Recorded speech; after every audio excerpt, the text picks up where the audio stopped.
네, 안녕하세요. 아는 내과 TV의 내과 전문의 유도현입니다. 지난 시간까지 이제 역류성 식도질환 PPI 부작용까지 말씀드렸고, PPI를 이제 오래 쓸 수밖에 없는 그런 상황 중에 하나인 발해식도, GERD의 부작용 중에 하나라고 말씀드렸었는데, 발해식도에 대해서 하나씩 알아보도록 하겠습니다. 일단 들어가기에 앞서서 제가 발해식도가 전공의 시절에 굉장히 모호하고 조금 뭔가 정립된 가이드라인이 없어서 정말 뜬구름 잡는 것 같은 그런 이름이었거든요. 그런 질환명이었는데 이번 시간 들어서 저도 조금 자세하게 준비를 해봤으니까 계속해서 강의가 길어지고 있는데 이번 강의도 좀 길 거예요. 그럼에도 불구하고 잘 따라와 주신다면 이 시간 동안 발해식도를 확실하게 아실 수 있도록 제가 도와드릴 테니까요. 잘 따라와 주시면 감사하겠습니다. 발해식도 먼저 정의와 진단을 어떻게 하는지에 대해서 살펴보도록 하겠습니다. 발해식도라는 것은 일단 식도 자체의 어떤 세포가 상피 세포로 되어 있거든요. 근데 그런 것들이 위산에 계속 역류를 통해서 노출이 되다 보면 손상을 받다 보면 그 편평상피가 이제 적응을 해요. 그래서 적응을 하는데 그게 장상피로 이제 변화하는 과정을 말하거든요.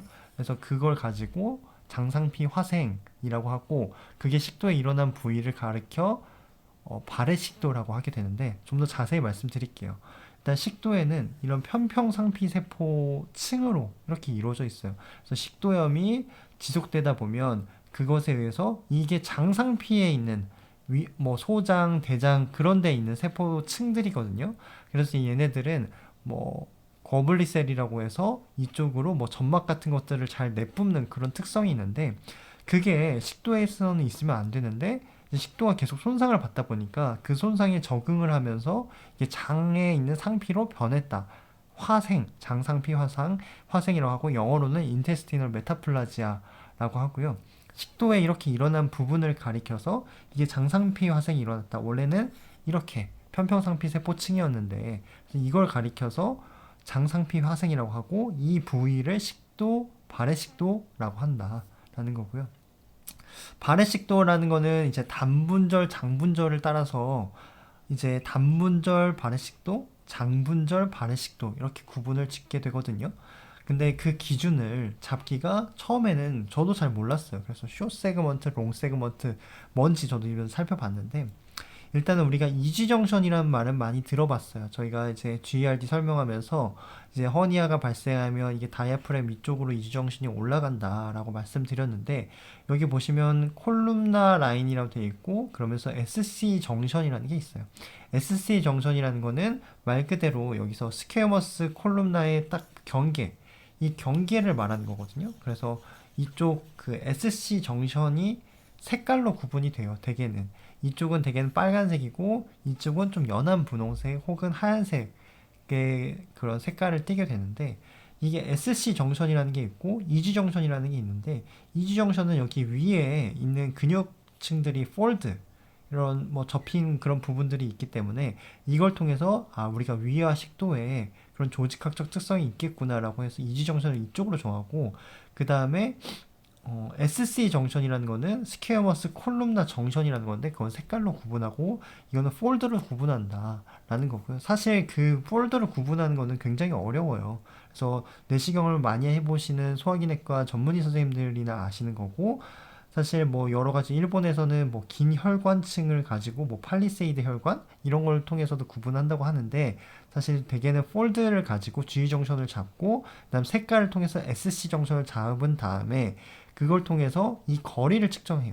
그래서 이 거리가 3cm 이상이다. 그러면 장분절 발해식도. 3cm 미만이다. 그러면 단분절 발해식도라고 명명을 하게 되는 거죠. 그래서 실제로 보면 내시경을 이렇게 들어가지고 식도 이 G정션 측을 본 거예요.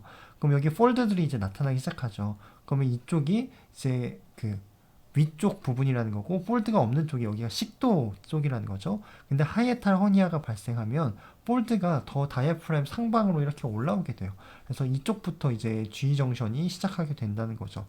그리고 그러면서 SC 정션 같은 경우에는 색깔을 통해서 구분하게 된다라는 거고 여기 이 C번 그림에서도 볼게요. C번에서도 여기 보시면 하이에탈 허니아가 일어나서 이쪽 부분에 이제 우리가 폴드를 관찰하게 되겠고 그 폴드와 SC 정션 사이의 공간을 바렛식도라고 한다.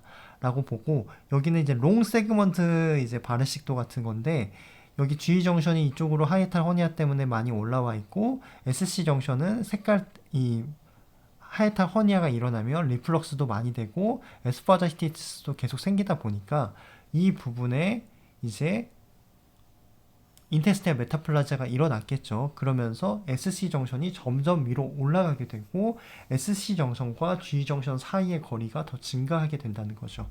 그러면서 이게 롱 세그먼트 바렛식도라고 명명을 하게 됩니다. 근데 우리가 뭐 3cm 뭐 몇 cm 이렇게 이 명명하는 거에 대한 통일된 기준이 있어야 되잖아요. 그래서 이제 통일된 명칭이 있어요. 바렛식도를 기술하는 데 있어서 우리가 뭐 LA 클래시피케이션 ABCD를 이제 식도염에서 썼듯이 바렛식도에서도 마찬가지로 이 거리를 재는데 G 정션으로부터 SC 정션까지 거리를 측정하게 되는데 일단은 이 둘레 바렛식도를 그 정하는 그 마지막 기준섬에 그런 둘레를 잴 수 있는 그 길이를 재는 거예요. 그래서 그게 3cm이다. 그러면 C3이라고 이렇게 명명하게 되고 이 바렛식도가 이렇게 브레이크를 이루면서 약간 턱 라이크 리전이라고 들어보셨죠? 혀처럼 이렇게 올라가 있다. 그럼 이거를 맥시멀 익스텐트 오브 메타플라지아라고 해서 이게 이제 6cm 정도 되거든요. 그럼 M6이라고 이제 표기를 하게 되는 거예요. 요 옆에 그림도 보시면 일단은 G 정션이 여기 밑에 0cm을 기준으로 해서 circumferential extent 메타플라지아가 이제 2cm 이제 시작하는 거고 여기서부터 이제 바렛식도가 시작하는 거죠. 그래서 이게 최대 어디까지 직경이 이어지냐라고 했을 때 5cm까지 길이가 브레이크가 이어진다라고 해서 이거는 C2M5라고 기술을 하게 됩니다. 여기서 이제 내시경을 봤을 때 이 폴드들이 있죠. 그래서 이쪽이 이제 G 정션으로 명명을 하게 되고 이 하얀색이 이제 G 정션인데 여기서부터 SC 정션이 시작하는 부위 거기를 이제 C5 circumferential 5라고 이제 기술하게 되고 거기서부터 최대 어디까지 브레이크가 이어지는지 SC 정션이 끝나는지 봐가지고 M6.5다. 그러면 C5 G 정션으로부터 6.5cm니까 M6.5다. 이렇게 기술을 하게 되는 거죠. 그 다음 바렛식도의 임상적 의의에 대해서 살펴볼게요. 그래서 바렛식도는 어떤 임상적 특징이 있는지 세실 교과서에서 일단 가져왔는데 이 바렛식도가 발전을 하려면 그러니까 에스파자히티스에서 바렛식도로 진행하는 데 있어서 리스크 팩터가 있을 거 아니에요. 5년 이상 GERD 증상을 앓았거나 아니면 50세 이상이거나 남성이거나 흡연자이거나 복부 비만이거나 백인종 이런 사람들이 식도염에서 바렛식도로 진행할 가능성이 높다라는 거고 다음은 이제 바렛식도에서 디스플라지아나 에소파지얼 아데노칼시노마 이형성증이나 암으로 진행할 확률은 어떤 리스크 팩터가 있어지면 더해지냐 봤더니 고령, 복부 비만, 흡연, 그 다음에 엔세이드 복용이나 PPI 스타틴 복용을 적게 하는 사람은 오히려 더 바렛식도가 진행할 수 있다라는 거죠. 그래서 PPI 같은 것들이 치료로 케모필락시스로 쓰인다는 거는 제가 뒷부분에 말씀드릴 거고 이제 바렛식도에서 암으로 진행하는 데는 이런 리스크 팩터도 중요하겠지만 사실상 디스플라지아의 정도가 제일 중요하다. 그래서 디스플라지아가 없을 때는 매년 이게 암으로 진행하는 확률이 0.2에서 0.5%. 그 다음에 만약에 저등급의 디스플라지아가 있을 경우에 이형성증이 있을 때는 매년 0.7%, 그 다음에 고등급의 디스플라지아가 있을 경우에서는 매년 7%까지 암 발생률이 늘어난다라고 이제 기술이 되어 있고요. 미국 가이드라인에서는 바렛식도에 있어서 암으로 진행하는 데 있어서 이 바렛식도의 어떤 그 디스플라지아 이형성증의 단계에 따라서 아까 이제 세실 교과서 마찬가지로 기술을 했는데 디스플라지아가 없을 때는 매년 0.2에서 0.5% 암으로 진행할 수 있고 로우 그레이드 디스플라지아 저등급의 디스플라지아는 0.7% 그리고 하이 그레이드는 7%라고 되어 있고요. 하지만 바렛식도가 있으면서 이런 암으로 진행하는 비율은 90%도 안 된다라고 이제 기술을 하고 있어요. 그러니까 이 암으로 진행해서 사망할 확률이 90%도 안 된다. 그만큼 드물다. 바르식도에서 이 서양에서도 그렇게 얘기를 하고 있는데 이제 뒤에서 말씀드리겠지만 동양은 더 드물다는 거죠. 그래서 이거는 조금 기억해 두시면 좋아요. 디스플라지아가 없을 때는 0.2% 암금으로 진행할 수 있고 이게 로우 그레이드일 경우에서는 0.7%, 하이 그레이드에서는 7%까지 아데노칼시노마로 진행할 수 있을 가능성이 있다. 하지만 이건 서양의 한정적인 얘기고 동양에서는 이보다 더 적다, 희박하다라는 거고요. 이건 제가 아까 말씀드렸던 식도염에서 발해식도로 진행할 수 있는 리스크 팩터 말씀드렸고 여기서 추가적으로 알코올 섭취는 발해식도의 증가랑 크게 영향이 없다. 오히려 와인 섭취가 발해식도를 진행하는 데 있어서 어떤 보호 효과가 될 수 있다라는 거고요.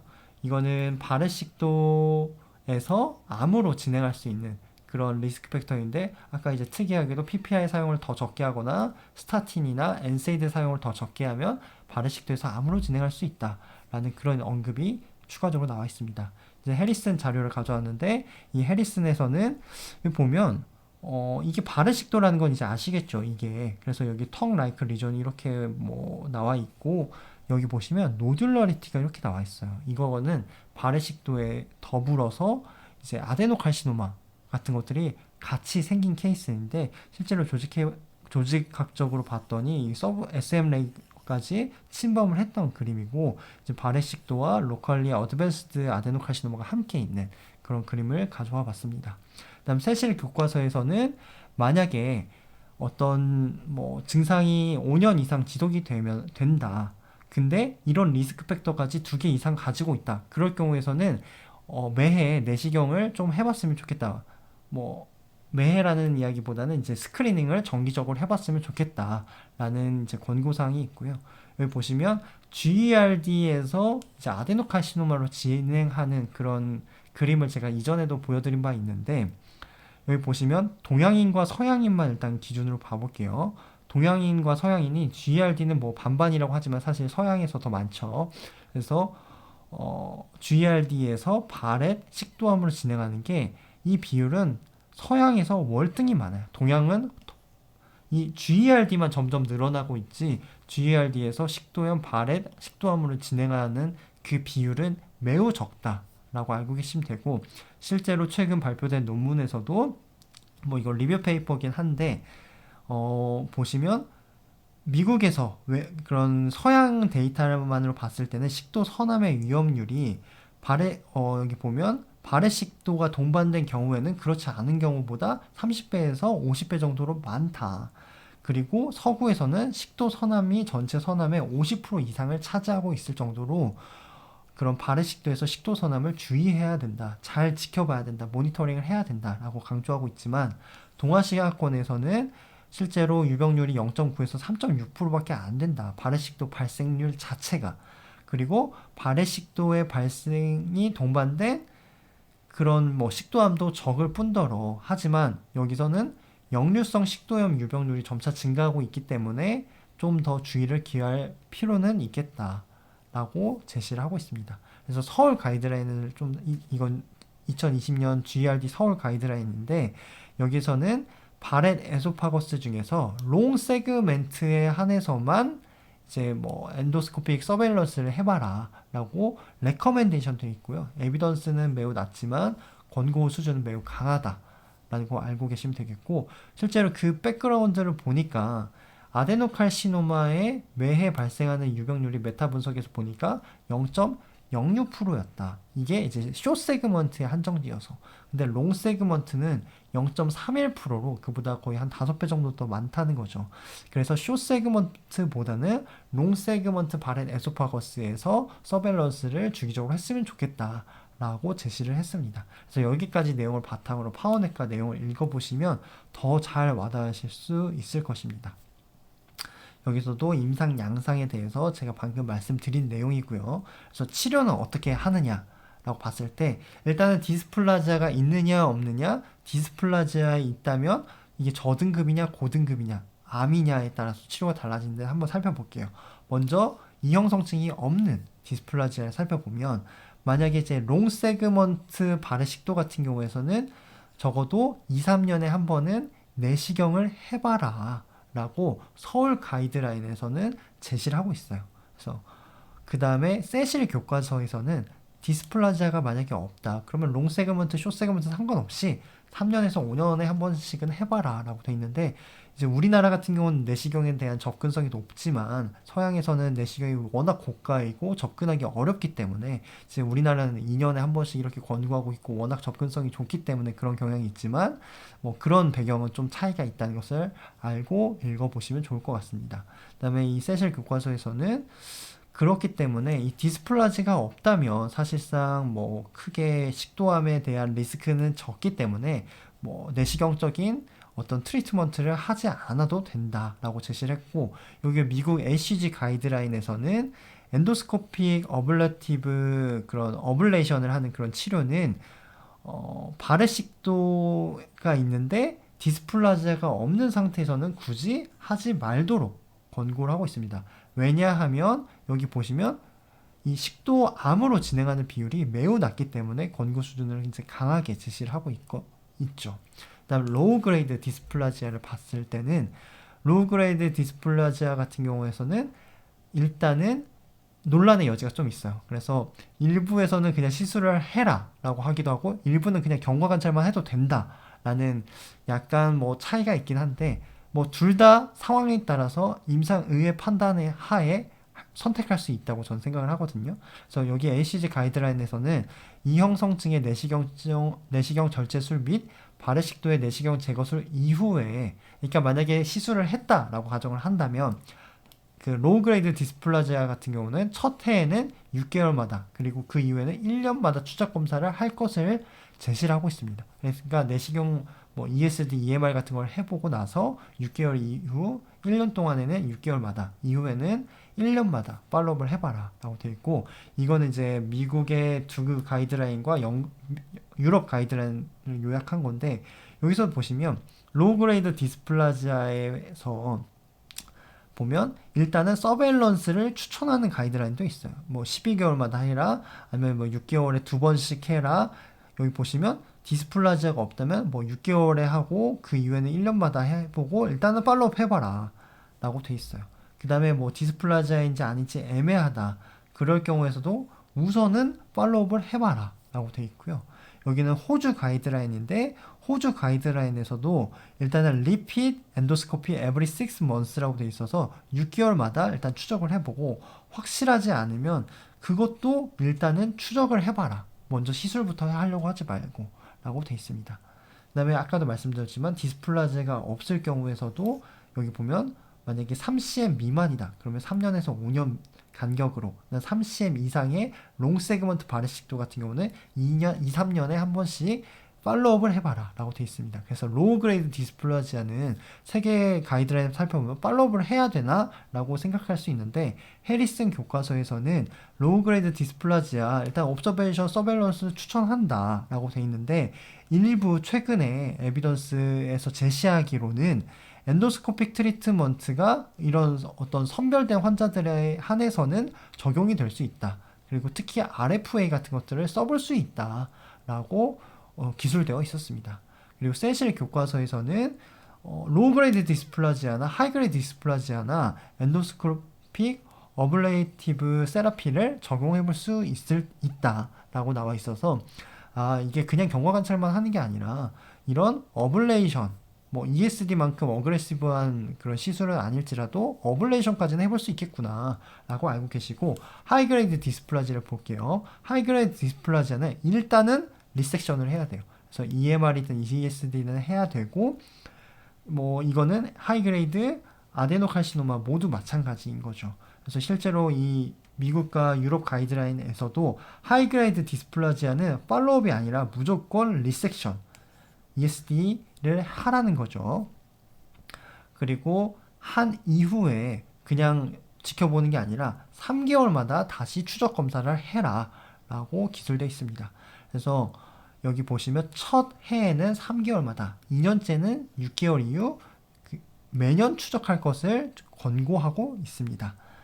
그래서 이런 식으로 좀 타이트하게 봐야 된다라는 거고, 만약에 뭐 발해식도가 있는 것 같아요. 근데 들어가서 노듈이 있다 했을 때는 일단은 EMR을 해라. 그래서 이거를 왜 하냐? 뭐 진단과 치료 목적을 둘 다 갖기 위해서 EMR을 해본다는 거죠.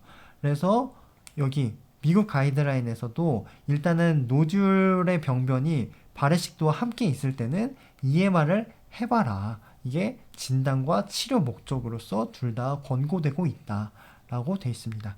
그래서 만약에 이게 노듈라리티가 없는 병변인데 뭐 예를 들어서 어블레이션을 치료를 했다라고 한다면, 어블레이션을 치료를 한다면 RFA가 현재는 아까 이제 크라이오세라피도 말씀드렸지만 더 권고되는 치료다라는 걸 이제 잠깐 말씀드리고요. 그 다음에 여기 보시면 이제 한 가지 또 다른 이슈가, 노듈라리티 말고 한 가지 이슈가 더 남아 있는데, 우리가 이제 ESD, EMR을 하고 나서 이제 발해식도 병변이 남아 있을 거 아니에요. 그래서 그 발해식도 남은 병변은 어떻게 해야 되냐 했을 때, 미국에서는 어블레이션으로 그냥 남아 있는 거 다 지져라, 혹시 모르니까 하고, 유럽에서는 여기도 마찬가지로 컴플리트 이라디케이션을 해라, RFA로 여기도 어블레이션을 권고하고 있습니다. 그래서 이것도 제가 이제 가져온 그림인데, 실제로 여기 A 그림 보면 발해식도가 있어요. 그래서 발해식도가 있는데 여기 포칼한 어브노멀리티가 있거든요. 그래서 이쪽을 EMR을 이렇게 해줬어요.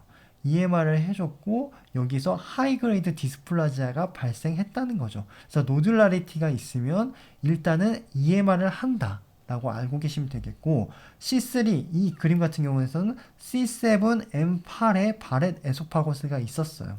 그래서 여기 보니까 이쪽으로 노듈라 병변이 있다는 거죠. 그래서 노듈이 있기 때문에 이쪽으로 지금 EMR을 시행을 한 그림이고, 시행해서 보니까 이쪽에 하이그레이드 디스플라지아와 포칼한 아데노카시노마도 함께 있었다라는 그런 얘기고요.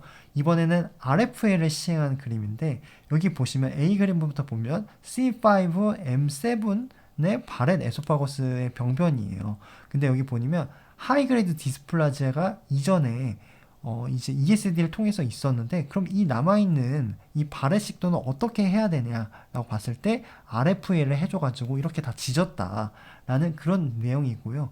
여기 C2M4의 발해식도를 봤을 때는 여기도 이전에 하이그레이드 디스플라즈가 있었어요. 그래서 RFA로 남은 발해 에소파거스를 다 지졌다.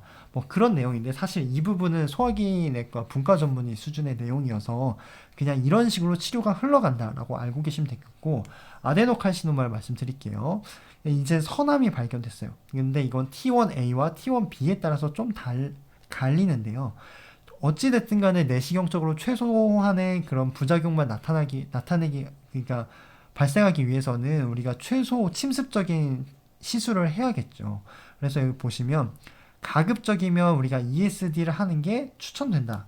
이 T1A에 한해서는. 근데 T1B에서는 사실상 여기서부터는 우리가 여러 가지 전제 조건이 붙어요. 그 중에 하나가 뭐냐, 이제 다학제적으로 토론을 해가지고 외과 선생님이랑 뭐 종양내과 선생님이랑 방사선 종양내과 선생님이랑 뭐 같이 이제 의논을 해야겠는데, 여기 보시면 SM1, 즉 서브뮤코살 레이어를 500 마이크로미터 이상 침범하지 않은 단계를 SM1이라고 하거든요. 그러면서 분화 단계가 나쁘지 않은 well differentiated 네오플라즘이면서 림포바스큘라 인베이전을 하지 않은 상태인 경우에서는, 그 다음에 여기 수술을 하기에는 조금 체력적으로 컴플리케이션이 심하게 발생할 거다, 기저질환이 많을 것 같다, 그런 환자에 한해서는 엔도스코피 리섹션을 추천을 하고요. 여기 유럽에서도 마찬가지예요. 유럽에서도 그러니까 서브뮤코살 인베이전이 500 마이크로미터 미만이면서 분화도가 좋으면서 림포바스큘라 인베이전이 없고, 이 또 중요한 거죠. 리섹션 마진이 네거티브여야 돼. 딱 이제 ESD랑 뭐 그 바이옵시를 딱 했는데 그 부분에 캔서가 이제 마진에 있으면 안 된다는 거죠. 그런 걸 전제했을 때 이게 T1B일 때 무조건 수술하는 게 아니라 이런 전제 조건 하에서는 그냥 엔도스코피 리섹션을 해볼 수 있다 라고 하고, 만약에 SM1을 초과한 그런 범위면서 뭐 림포바스큘라 인베이전이 있고 이제 불완전 절제를 했다거나 그럴 경우에서는 수술을 해야 된다는 거죠. 식도 절제술 이런 거 하면 굉장히 컴플리케이션이 많겠죠. 그래서 이런 어그레시브한 치료를 해야 된다라는 거고, 그 기준을 알고 계시면 되겠습니다. 그래서 이 부분도 이제 마찬가지로 기술한 건데, 만약에 EMR을 했던 병변에서 레지주얼 네오플라즘이 있다라고 한다면 이건 불완전 절제라는 거죠. 그래서 암의 병변이 더 클 거다, 이쪽으로도 더 암이 진행했을 거다라는 가정해서 이 병변은 더 이상 이제 엔도스코피 리세션으로 끝나는 게 아니라 이제 케모세라피나 뭐 수술 같은 거를 더 해봐야 된다라는 그런 내용인 거고요. 이것도 이제 미국 가이드라인 가져왔는데, 이것도 앞서 말씀드린 내용을 똑같이 요약을 한 거거든요. 그래서 자세히 기술한 거니까 읽어보시고 넘어가시면 되겠습니다. 그 다음에 이제 케모 프리벤션에 대해서 말씀드릴게요. 그래서 케모 프리벤션이라고 하니까 뭐 항암 치료 막 이런 것들을 떠올릴 수도 있겠는데, 이게 케모 프리벤션, 그러니까 화학적으로 예방한다, 약으로 예방한다, 뭐 그런 뜻이거든요. 그래서 발해식도는 케모 프리벤션을 할 수 있는데, 그게 어떻게 하냐? PPI로 한다 라는 거죠. 그래서 PPI 같은 경우는 그래도 항암제에 비해서는 뭐 부작용 전혀 없다고 봐도 무방한 약인 거죠. 그럼에도 불구하고 이제 지난 시간에 이제 PPI 여러 부작용이 있을 수 있다라고 말씀드렸기 때문에 정확한 그런 인디케이션에 한해서만 PPI를 처방을 해야 되겠다는 거죠. 그래서 이 서울 가이드라인에서는 GERD에 있어서 롱텀 매니지먼트 중에 하나가 이런 발해식도와 에소파저 아데노칼시노마의 그런 컴플리케이션을 예방하기 위해서는 필요하다라고 얘기를 하고 있고요. 그다음에 또한 우리가 모든 환자에서, 사실 발해식도를 있는 모든 환자에서 엔도스코픽 이라디케이션 세라피를 할 수가 없어요. 뭐 코스트 이펙티브니스랑 뭐 이런 뭐 내시경적 절제술에 의한 컴플리케이션이 있을 수 있기 때문에, 그렇기 때문에 이제 케모 프리벤션이 중요하다라는 그런 이제 내용을 기술하고 있고요. 그래서 PPI 메디케이션을 쓰게 된다면 우리가 발해식도가 있는 환자에서 디스플라지아가 발생하거나 아데노칼시노마로 진행하는 위험도를 65%나 줄일 수 있다라고 얘기하면서 PPI 처방의 중요성을 강조하고 있습니다. 하지만 그럼에도 불구하고 PPI를 발해식도 환자에서 처방을 해야 된다는 그런 레커멘데이션을 이제 올리려고 했었는데, 이제 컨센서스가 이제 여러 이제 전문가 집단 그런 분들이 모여서 투표를 하는데 리젝션, 이제 거절당했어요. 그러니까 부결됐다는 거죠, 투표가. 왜 그러냐 봤더니, 모든 이전 그런 PPI가 좋다, 발해식도에 있어서 암으로 발생하는 비율을 줄일 수 있다, 이런 연구들이 다 서구의 데이터를 기준으로 했다라는 거죠. 사실상 아시아에서는 대부분 숏 세그먼트 단분절 발해식도가 흔하고, 심지어 뭐 단분절 발해식도가 이제 롱분절, 그러니까 장분절 발해식도가 있는다 하더라도 그거에서 식도암으로 진행하는 비율이 너무나 현저하게 낮기 때문에 PPI 굳이 써야 되냐, 이런 입장입니다. 그래서 제가 뭐 학회 같은 데서도 이제 Q&A 세션에서 이게 너무나 많이 나오는 단골 질문이에요. 그래서 장분절 발해식도 환자에서 증상이 있는 경우에서는 PPI를 써볼지 몰라도, 단분절 발해식도이면서 증상이 전혀 없는 발해식도에서는 굳이 PPI를 써야 되느냐가 뭐 일부 교수님들의 입장이 있는가 한편, 이제 발해식도를 굉장히 이제 서구처럼 심각하게 보시는 그런 교수님들도 계신다는 거죠. 그래서 의견이 분분하다는 것은 알고 계시고요. 그래서 여기 미국 가이드라인에서도 우리가 PPI를 케모 프리벤션으로서 써볼 수 있다. 근데 여기 보면 트와이스, 하루에 2번 정도 주는 게 아니라 스탠다드 도즈로 그나마 최소한으로 드려라, 환자분께. 왜냐면 여러 가지 컴플리케이션이 있기 때문에. 그리고 아까 이제 아스피린이나 뭐 스타틴 같은 것들을 적게 먹어서, 그러니까 엔세이드 말씀드렸죠. 이런 것들을 적게 먹으면 발해식도에서 암으로 진행하는 비율이 더 많아진다라고 해서 이거를 굳이 또 추가적으로 드실 필요는 없다라고 딱 명시하고 있습니다. 그래서 요약을 해드리면, 일단은 발해식도를 진다는 걸 말씀드렸고, 발해식도가 이제 디스플라지아가 있는 경우, 애매한 경우, 로우 그레이드 디스플라지아인 경우, 하이 그레이드 디스플라지아인 경우, 아데노카시노마인 경우에 따라서 다르다. 디스플라지아가 없는 경우나 애매한 경우는 그냥 무조건 팔로우업을 하면서 경우에 따라서 PPI를 줄 수도 있고 안 줄 수도 있지만 서양에서는 주라고 돼 있고 우리나라에서는 약간 논란이 있다라는 거고요. 로우 그레이드 디스플라지아는 일단은 엔도스코피 뭐 이라디케이션 그 리섹션을 하라고 돼 있는데 여기서도 이제 별표로 추가적으로 기술되어 있지만 1년마다 팔로우업을 해보는 것도 대안이 될 수 있다 라고 제시를 하고 있고 하이그레이드 디스플라지아는 무조건 엔도스코픽 이라디케이션을 해야겠죠. 그 다음에 T1A 같은 경우는 엔도스코픽 이라디케이션을 해볼 수도 있고요. T1B 같은 경우는 SM1 500 미만이면서 림포바스큘라 인베이전이 없고 그 다음에 리섹션 마진 네거티브인 경우에 한해서만 ESD를 고려해 볼 수 있다. 그 이후에 그 외의 경우에는 다 수술해야 된다라는 거고요. 이 치료에 대해서 이제 파워내과에서도 자세하게 기술을 했는데 제가 말씀드린 거랑 한번 비교해서 한번 차근차근 읽어보시면 좋겠고요. 이건 2020년도에 미국 이제 AGA 가이드라인에서 추가적으로 나온 건데 여기서는 이제 로우 그레이드 디스플라지아에서 어떻게 할지에 뭐 기술돼 있어서 제가 가져와 봤어요. 그래서 여기서도 그냥 바로 뭐 어블레이션이나 뭐 이라디케이션, 엔도스코피 이라디케이션을 해라 라기보다는 일단은 이 하이 데피니션 화이트 라이트 엔도스코피로 자세히 좀 봐봐라. 기간을 좀 짧게 해서 그렇게 나와 있고요. 제가 조금 이제 주목할 부분만 가져와서 따왔는데 여기서는 이제 어블레이션 세라피를 어디까지 해야 될지에 대해서 구체적으로 만약 어블레이션을 한다면 뭐 예를 들어서 스퀘어머스 콜룸나 정션, SC 정션에 프록시말에서 5에서 10mm까지 하고 디스탈 G 정션에서 5에서 10mm까지 뭐 이런 식으로 좀 자세하게 어디까지 해야 될지를 기술하고 있다라는 거고요.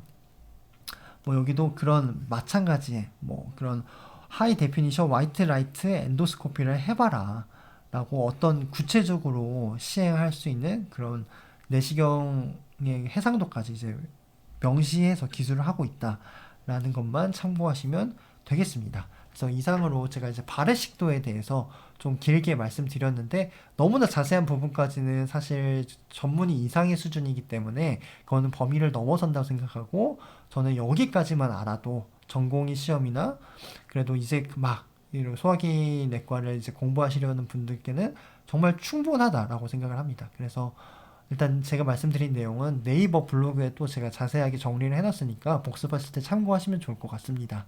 이상으로 오늘 강의를 마치도록 하겠고 지금까지 경청해 주셔서 감사합니다.